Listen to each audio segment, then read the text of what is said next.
mission facile et à la fois difficile, car tout dépend de la bonne foi des responsables politiques d'abord congolais, car il s'agit d'un dossier congolais. Sur ce, nous en profitons pour lancer un appel direct à toute la classe politique congolaise acquise au changement, à prendre conscience de la mission et responsabilité devant Dieu et devant l'histoire pour le lendemain de notre pays. Sachant que nous avons le potentiel dans tous les domaines pour faire du Congo une superpuissance dans le monde. Oui, il est vrai, un point commun, les changements et le bien-être de notre pays. Oui, un point de divergence, la méthodologie et les processus. Face à ce constat, notre apport et prise de position est celle de proposer une synergie, une collaboration complémentaire et participative, et barrer la voie à toute forme de radicalisme morte et de la bipolarisation exclusive des idéaux et contributions.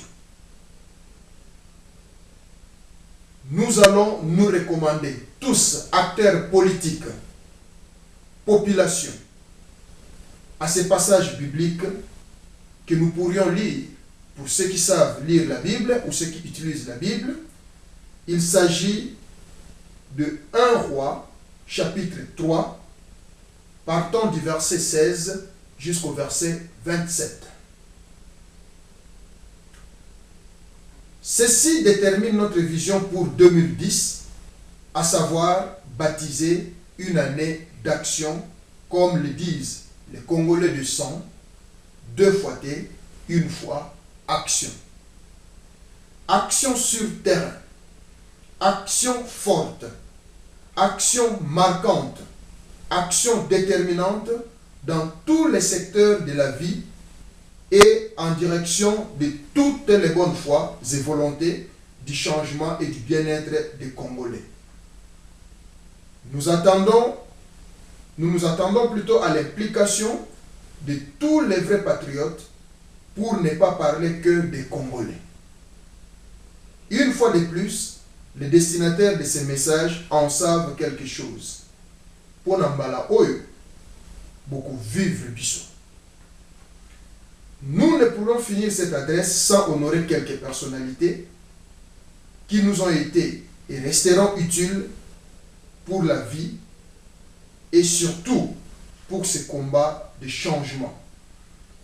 À ceux qui nous ont quittés, je citerai ma regrettée maman, la maman de Bana Cité, elle-même étant aussi moine cité, maman Béatrice Makiese. Une vraie patriote qui, dans son savoir, faisait la fierté aussi de notre pays dans son domaine et dans son coin. Dans le même sens, parmi ceux-là qui nous ont quittés, nous citerons aussi un vrai patriote qui, dans son savoir, faisait la fierté nationale dans le domaine artistique, père de plusieurs acteurs qui sont restés faisant notre fierté. Je citerai Mathieu Matondo Matea, dit sans souci, Mukilingonga. Avec une pensée à Visa Pamon, Fino, dit Lisalangomba, Malassi, Tatukalombo et tant d'autres qui nous ont quittés. Sur le plan politique, nos vœux de santé et longévité à notre Père, que nous autres nous qualifions du patrimoine national, je cite Étienne Tshisekedi wa Mulumba. Nous n'allons pas oublier cet aîné très réservé, mais qui restera un stratège incontournable pour la lutte politique de notre pays. Nous citerons Paul Kapita Chabangi.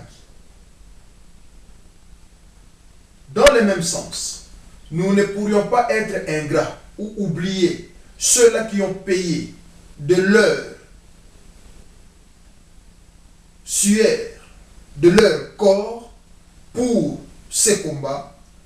Nous manifestons notre reconnaissance à Gabriel Mokia, Christian Badibangi, pour leur détermination et engagement. Nous ne manquerons pas à reconnaître le travail à grand risque de certains patriotes se trouvant à l'intérieur. Nous citons l'honorable Gustave Omba. Nous citons l'honorable Jean-Marie Okunji. Nous citons l'honorable Vital Kamere.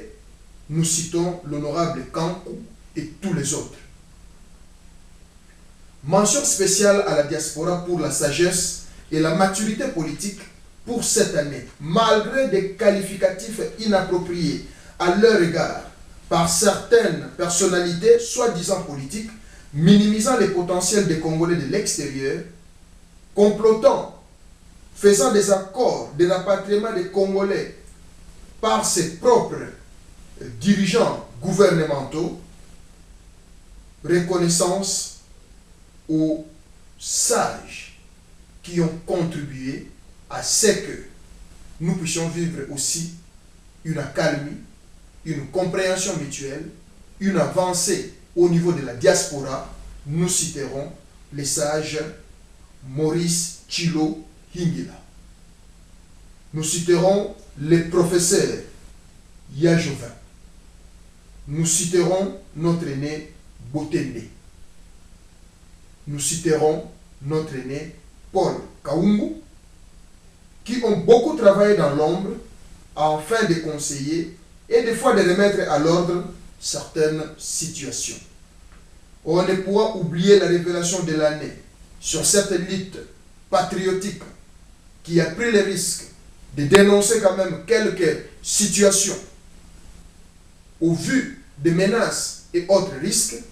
Nous citons l'apôtre Guy Peniel. Une pensée vers nos médias qui font preuve d'engagement et de volonté du changement. Et cela reste encouragé. Nous citons la radio Tchondo, la radio Raki, Radio Congo International, la radio Lisolo, Radio Kipwanza, Radio Bendele, Radio Mangembo, Réveil FM, Congonet Radio, sans oublier Afrique Echo Magazine, etc., etc. Enfin, nos meilleurs vœux à tous les Congolais.